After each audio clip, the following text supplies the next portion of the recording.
Hi hello नमस्कार माझ्या मित्रमैत्रिणींनो, मी संध्या तुम्हा सर्वांचं स्वागत करते साफसफाईच्या आजच्या आपल्या नवीन भागामध्ये. चला तर मंडळी, जास्त वेळ वाया न घालवता सुरू करूया आजच्या आपल्या चर्चेला. तर मंडळी, आजचा आपला विषय असणार आहे आपल्या सगळ्यांच्या चर्चेत असणाऱ्या, लालीपोत्रात थापणाऱ्या 18 बॅचेस पूर्ण करून महाराष्ट्रात बेरोजगार बसणाऱ्या शो ऑफ क्वीन. तर ह्या शो ऑफ क्वीन स्वतःला फक्त शो ऑफ क्वीनच नाही, तर ह्या स्वतःला एक मोठ्या फिलॉसॉफरसुद्धा समजतात. आणि फिलॉसॉफी झाडण्याच्या नादामध्ये ह्या काकू आपल्या नाबालिक ऑडियन्सला, आपल्या अंधमंद भक्तांना ज्ञान द्यायला, ज्ञान पाजळायला जातात. पण तिथे अशा काही विवादित गोष्टी बोलून जातात. चला तर मग बघूया ह्या अशा काय विवादित गोष्टी बोलून गेल्या आहेत, ज्यामुळे आज पुन्हा परत एकदा आपल्या पॉडकास्टमध्ये मी त्यांचा नंबर लावलेला आहे. तर मंडळी, तुम्ही बघितलंच असेल आपला मागचा पॉडकास्ट ह्या काकूंवरती बनवलेला, तो शॅम्पू साबण विकण्याचा. तर तुम्हाला एक सांगू का, ह्या काकूंना आपल्या पॉडकास्ट ऐकतात आणि आपल्या व्हिडिओ खाली येऊन कॉमेंटसुद्धा करतात. पण ह्यांची इन्सिक्युरिटी एवढी वाढली आहे ना, की भीतीने म्हणा का इन्सिक्युरिटीमुळे, आय डोंट नो, पण ह्या काकू आहे ना 2 मिनिटाच्या आतमध्ये कॉमेंट लगेच डिलीट करतात. अहो काकू, ॲटलिस्ट मला स्क्रीनशॉट तरी घेऊ द्यायचा होता ना त्या कॉमेंटचा. पटकन कॉमेंट डिलीट करायची काय गरज होती? मला माहीत होतं की त्या तुम्ही बाकीच्या लोकांच्या चॅनल खाली जाऊन पण कॉमेंट केल्या आणि त्या कॉमेंट डिलीट पण केल्या. जेव्हा त्यांनी ते गोष्ट सांगितली की बाबा तुम्ही कॉमेंट डिलीट करताय, त्यानंतरच तुम्ही त्या कॉमेंट ठेवायला लागल्या आणि जरा चांगलं कॉमेंट करायला लागला. पण तुम्ही तुमच्या ज्या मूळ रूपामध्ये कॉमेंट केल्या होत्या ना, लोकांना अभद्र भाषेमध्ये बोलून तुम्ही पण किती खालच्या पातळीचं बोलता ते ठेवायचं होतं ना कॉमेंटमध्ये. कशाला डिलीट करायची कॉमेंट? मी तर ना तुमची ती कॉमेंट पिन करणार होते. मला पण बघायचं होतं की तुम्हाला तुमचे स्टुडंट्स, तुमचे सो कॉल्ड सपोर्टर, तुमची ऑडियन्स तुम्हाला किती फॉलो करते आणि तुमचं किती समर्थन करतात त्या कॉमेंटमध्ये येऊन, त्या कॉमेंटच्या खाली रिप्लाय करून. पण ॲज ऑलवेज तुम्ही शो ऑफ क्वीन आहात. तुम्ही तिथे पण तुमची घाबरगुंडी उडाली आणि तुम्ही तीसुद्धा कॉमेंट डिलीट करून टाकली. तर एनिवेज, मला समजलं आहे तुम्ही माझे पॉडकास्ट बघता, कॉमेंटसुद्धा करता आणि इगरली अशा वेट करता तुम्ही माझ्या पॉडकास्टचा. तर म्हणून मी तुमच्या इच्छेसाठी आज पुन्हा एकदा तुमचा नंबर लावलेला आहे. तर हा पण पॉडकास्ट पुन्हा एकदा मनापासून ऐका आणि बघा काही फरक पडतोय का. कारण मागचा पॉडकास्ट ऐकून तुमच्यामध्ये बराच फरक पडलेला मला तुमच्यामध्ये दिसून आलेला आहे. हेच तुमच्याकडून अपेक्षित होतं आणि तसंच करत राहा. कारण मी बघते आहे ना तुमचं चॅनलवरती आजकाल तुम्ही मागच्या आठवड्यापासून होतो, आजकाल नाही, मागच्या 4 दिवसाखाली आणि काल परवा काहीतरी तुम्ही जे तुमच्या क्लासेसमध्ये तुम्ही जे शिकवताय ना, त्याच्याबद्दल तुम्ही डिटेल्ड व्हिडिओ पोस्ट करताय. त्यावरूनच समजते की देवाने तुम्हाला थोडी सद्बुद्धी दिलेली आहे. हेच तुमच्याकडनं अपेक्षित होतं. चला, ॲटलिस्ट तुम्हाला समजलं तरी की तुम्हाला आयुष्यात नेमकं करायचं आहे काय. गुरुपौर्णिमा साजरी करून घेतात, त्यामुळे थोडीफार तुमची कानउघडणी झालेली दिसतीये. त्यामुळे तुम्ही तुमचं थोडंसं डिटेल्ड नॉलेज शेअर करण्याचा प्रयत्न करा. That is good for you. त्यामुळे असंच चालू राहू द्या. फक्त ज्ञान देत राहा. शो ऑफ करणं बंद केलं आहे. खूप चांगली गोष्ट आहे, खूप चांगली गोष्ट आहे. पण आता तुम्ही म्हणाल की आज मी तुमचा परत नंबर का लावला? तर मला आता तुमच्या रिसेंटली गोष्टीची काही प्रॉब्लेम नाही आहे. पण तुम्ही तुमच्या पास्टमध्ये ज्या काही गोष्टी बोलून गेलात ना, ज्यामुळे मी तुम्हाला नवीन उपाधी दिली आहे फिलॉसॉफर, त्याच्याबद्दल ते आज मी बोलणार आहे. तर मंडळी, तुम्ही म्हणाल की आता ही असं काय बोलून गेली की मी हिला फिलॉसॉफर म्हणतीये. तर बघा, आता ह्या काकूंची ना पहिल्यापासूनची सवय उगा फालतूचा फापट पसारा करायचा आणि त्यावरती फिलॉसॉफी झाडत बसायची. चला ठीक आहे, एक्सपिरियन्स असू शकतो प्रत्येकाला, पण तुम्ही असं दाखवतं की तुम्हाला प्रत्येक गोष्टीतला एक्सपिरियन्स आहे. अरे बापरे, हे कसं काय? आता तुम्ही म्हणाल मी नेमकं बोलते आहे कशाबद्दल? कारण मी आहे ना ह्या काकूंचा मागचा काही 6 महिन्यांपूर्वीचा एक व्लॉग पाहिला. त्यामध्ये नेहमीप्रमाणेच ह्या आपल्या नाबालिक ऑडियन्ससाठी अमुक तमुक फलाना बिस्ताना टॉपिकवरती व्हिडिओ बनवत होत्या आणि त्यावर नेहमीप्रमाणे आपल्या कॅरेक्टरसारखं फिलॉसॉफी झाडत होत्या. तर तो विषय होता डिप्रेशन. जसं लोक नाही काय, love story, pregnancy, honeymoon, XYZ ह्याचे पार्ट्स बनवतात, सिरीज बनवतात, तसं ह्या काकूंनी आहे ना डिप्रेशन ह्या टॉपिकवरती आहे ना पार्ट्स बनवले, सिरीज बनवले.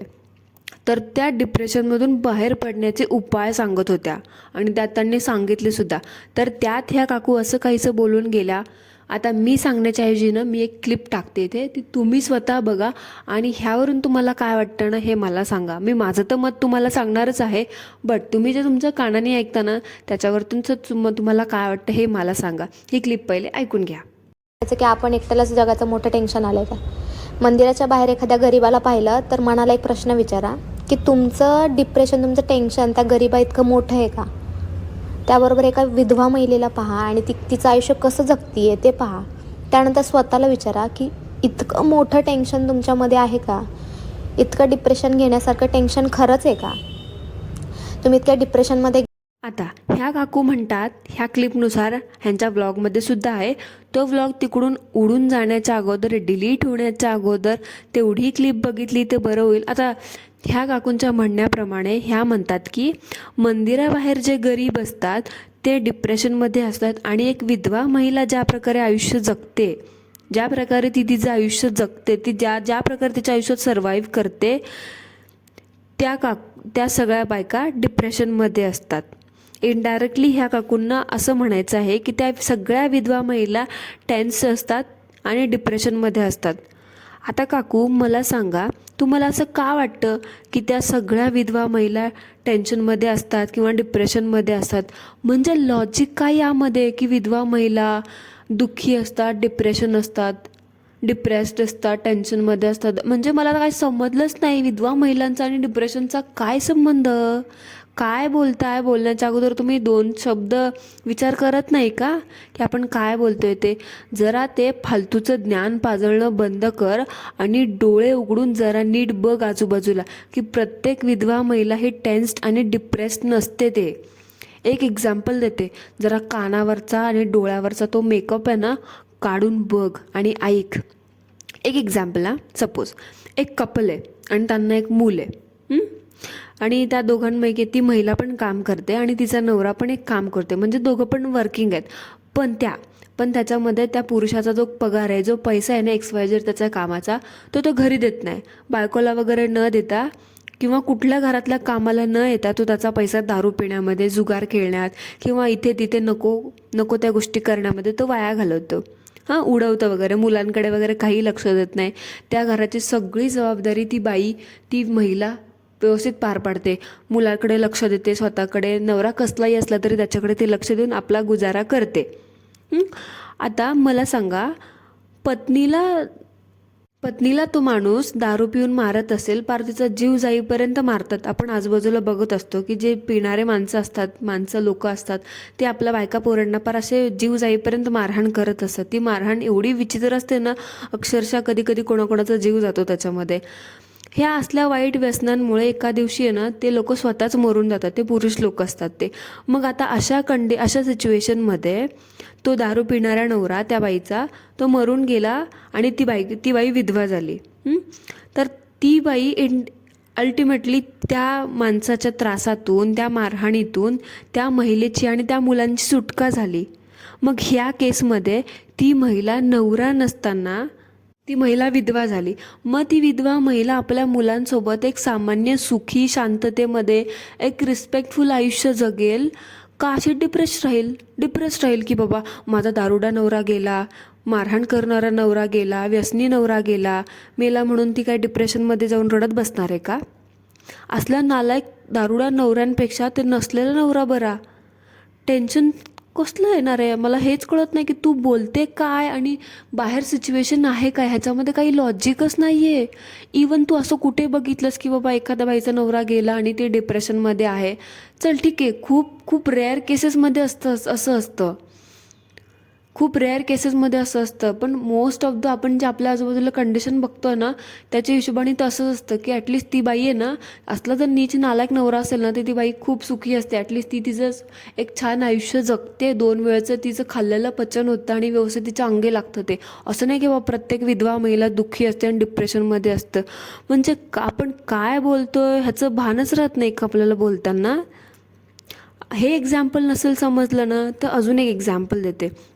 आता बघ, तुझ्या घरात पण असेलच कोणी असं, तर आजूबाजूला बघ त्या व्यक्तीकडे. ती व्यक्ती खरंच डिप्रेशनमध्ये आहे का, टेन्शनमध्ये आहे का. कारण हा सगळ्याच बाबतीत असं असतं असं नाही ना.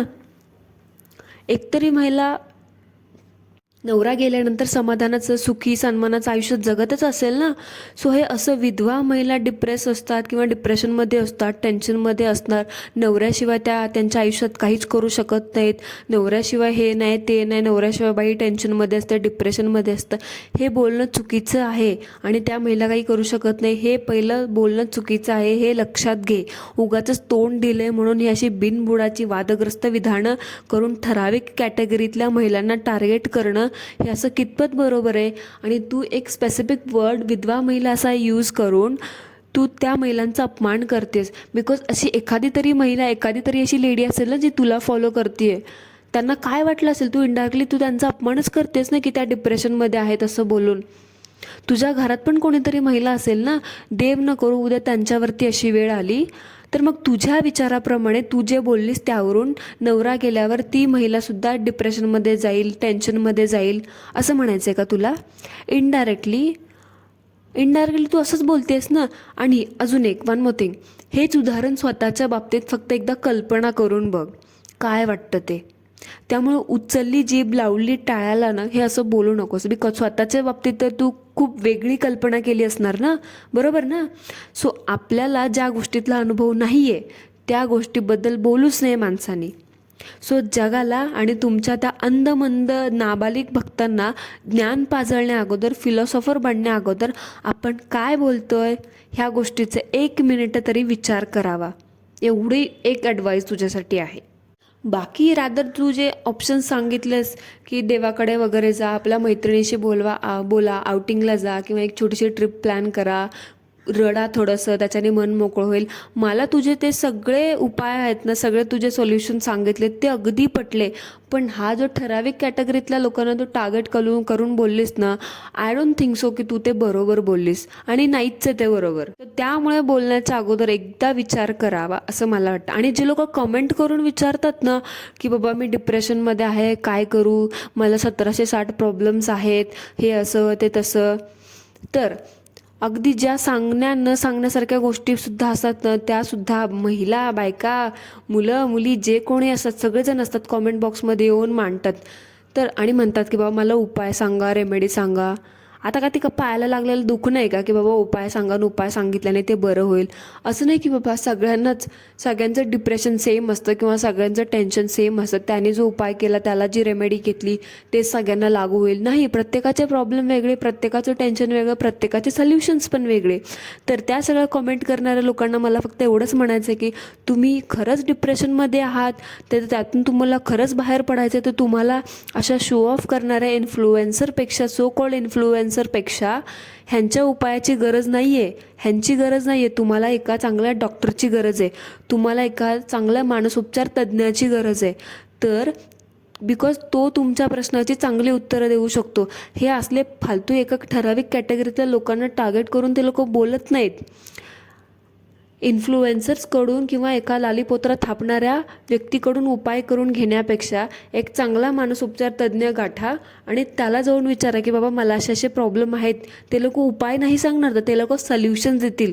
उपायामध्ये आणि सोल्युशन्समध्ये खूप मोठा फरक आहे. त्यामुळे बोलण्याच्या अगोदर आणि कुठलाही प्रॉब्लेम असा चव्हाट्यावर मांडण्याच्या अगोदर बोलताना थोडासा विचार करा. शो ऑफ क्वीन ह्याबद्दल तुम्हाला काय वाटतं कॉमेंटमध्ये मला नक्की सांगायला विसरू नका. आणि कृपा करून कॉमेंट डिलीट करू नका. जगाला कळू द्या की तुम्ही नेमकं काय बोलता आणि तुम्हाला एक्झॅक्टली काय वाटतं ते. सो मंडळी, आजच्या ह्या विषयाबद्दल तुम्हाला काय वाटलं हे कॉमेंटमध्ये मला सांगायला विसरू नका. That's it for today. तोपर्यंत ॲज ऑलवेज सगळ्यांनी काय करायचं ते करा. धन्यवाद.